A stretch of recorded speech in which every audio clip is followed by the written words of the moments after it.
판결할 때 판단 순서 그리고 주문 기재 순서에 대해서 살펴보도록 하겠습니다.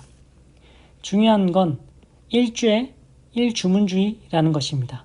즉, 죄 하나당 주문 하나입니다. 일죄 1주문주의다. 이 개념을 전제하시고, 자, 판단 순서. 판단 순서는 공면무유입니다. 공면무유 순서로 판단을 합니다. 즉, 제일 먼저 공소기각 판결의 대상인지 살펴보시고, 그게 아니라면 면소 판결의 대상인지, 그게 아니면 무죄 판단을 해야 되는 것인지, 그게 아니라면 그때 비로소 유죄 판단을 할 수 있다라는 거죠. 공면무유 순서로 판단을 해야 된다. 주문 기재 순서도 마찬가지입니다. 단순 일죄의 경우에 주문 기재 순서는 역시 공면무유이다. 예를 들어볼까요? 모욕죄입니다. 모욕죄는 친고죄이죠. 그런데 고소 취소도 있고 모욕했다는 사실에 대한 증거도 없습니다. 그러면 무죄 판결을 해야 될까요? 공소기각 판결을 해야 될까요? 일죄죠? 일죄 1주문주의다. 주문은 하나입니다. 주문기재 순서는 공면무유라고 말씀드렸습니다. 즉, 공소기각이 먼저 주문에 기재됩니다. 공소기각이 주문에 기재된다.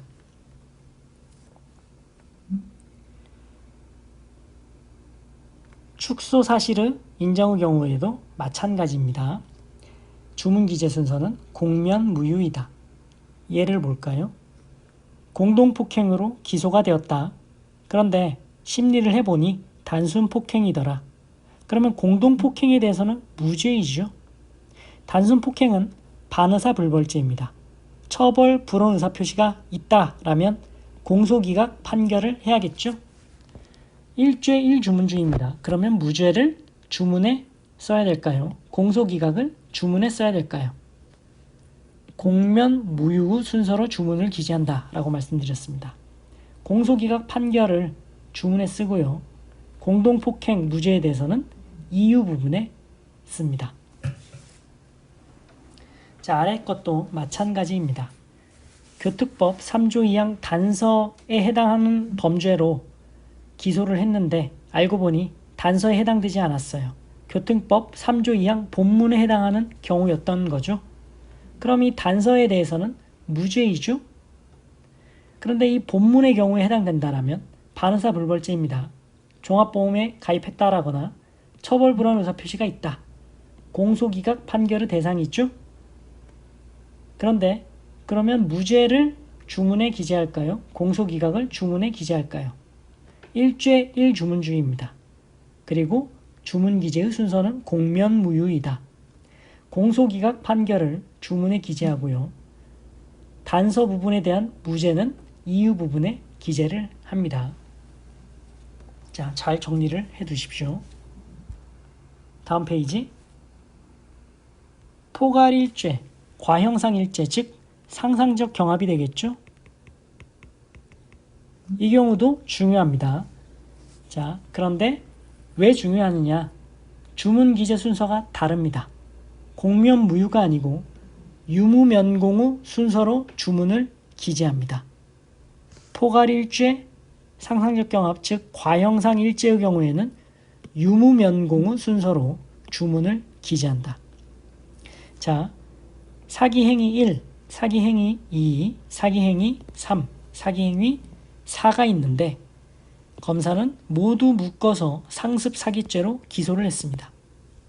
그런데 심리를 해보니 1, 2만 제대로 된 증거가 있어서 유죄가 되고 3, 4는 증거가 없거나 즉 무죄이거나 면소 판결의 대상이더라. 그러면 일죄 1주문주의죠. 주문은 하나입니다. 유죄 판결을 주문에 넣어야 될까요? 무죄 또는 면소 판결을 주문에 넣어야 될까요? 포괄일죄, 과형상일죄의 경우에는 주문 기재 순서가 반대다. 유무면공이다. 따라서 유죄 판결을 주문에 쓰고요. 무죄 또는 면소에 대한 내용을 이유 부분에 기재를 합니다. 유의하십시오. 판례를 보시죠.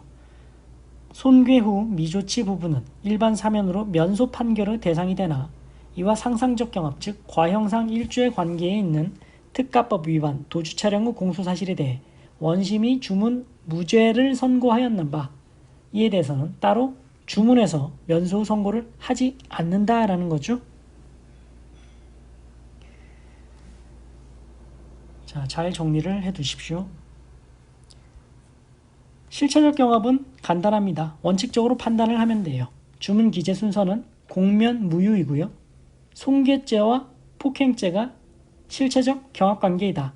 각 일죄인 거죠. 손괴죄가 유죄이다. 폭행죄가 공소기각이다.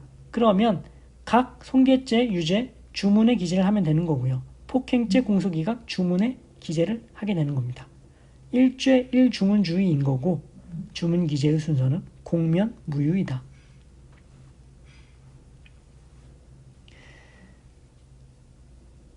자, 판단 순서, 주문 기재 순서에 대해서는 이 정도로 정리를 해 두시고요. 판결의 효력, 기판력 부분은 앞에서 공소제기 효과 부분에서 살펴보셨습니다. 자, 판결의 판단 순서, 주문 기재 순서에 대해서 살펴보셨습니다. 고생하셨습니다.